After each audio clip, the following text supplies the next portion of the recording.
नमस्कार किसान साथियों, कैसे हैं आप। उम्मीद करता हूं बहुत ही बढ़िया होंगे।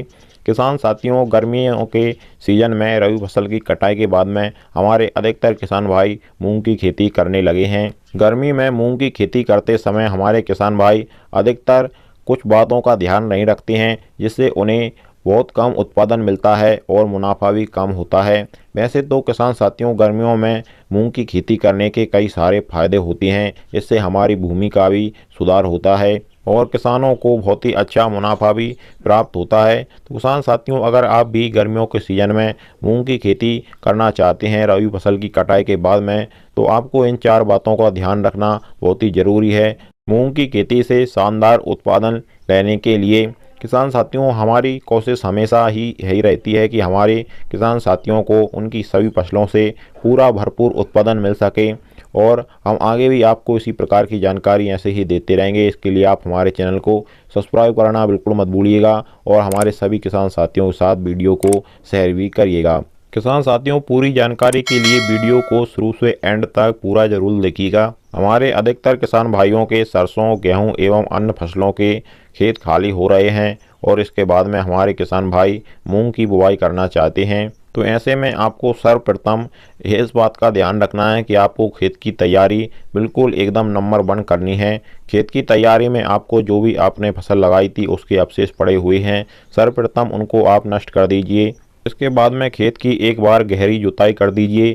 दूसरी बात में आप खेत में रोटावेटर चला करके खेत की मिट्टी को भुरभुरी एवं खेत को समतल कर लीजिए।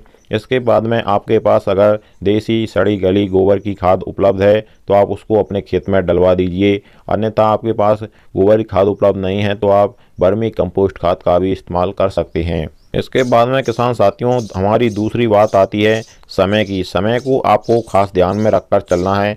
आपको यह देखना है कि आपके क्षेत्र में मानसून की एंट्री कब होती है। अगर आपके क्षेत्र में 15 जून या उसके बाद में मानसून की एंट्री होती है तो आपको उसी हिसाब से मूंग की किस्म का चयन करना है। समय का ध्यान इस प्रकार रखना है आपको किसान साथियों कि आप अगर 15 मार्च को मूंग की बुआई कर रहे हैं तो आपको देखना है कि आपने जो वैरायटी आप लगाना चाहते हैं उसकी फसल अवधि कितने दिन की है। अगर उसकी फसल अवधि 15 जून तक की है तो ऐसे में आपको मानसून में ध्यान रखना है कि आपके क्षेत्र में मानसून 15 जून को आता है या उसके बाद आता है। मानसून आने के पहले पहले आपने जो वैरायटी लगी है उसके पक कर के तैयार होना चाहिए, उसकी हार्वेस्टिंग हो जानी चाहिए, अन्यथा आपकी फसल खराब हो जाएगी।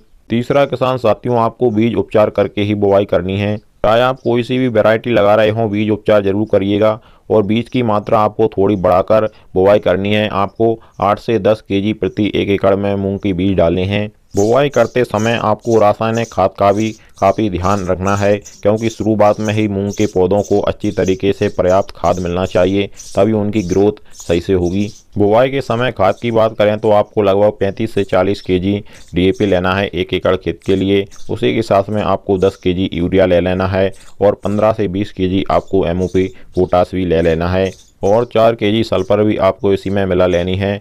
यह पर्याप्त संतुलित खाद हो जाता है मूंग की खेती के लिए। किसान साथियों, गर्मियों के सीजन में मूंग में आप सिंचाइयाँ भी नमी को देखते हुए समय समय पर करते रहिएगा। बाकी हम आपको आगे भी मूंग की खेती के बारे में जानकारी समय समय पर देते रहेंगे। खाद स्प्रे आपको कौन से करने हैं इत्यादि आपको जानकारी हमारे चैनल पर मिलेगी। इसके लिए आप हमारे चैनल को सब्सक्राइब करके जरूर रखिएगा। चलिए फिर मिलते हैं इसी प्रकार की एक और नई जानकारी के साथ अगली वीडियो में। नमस्कार।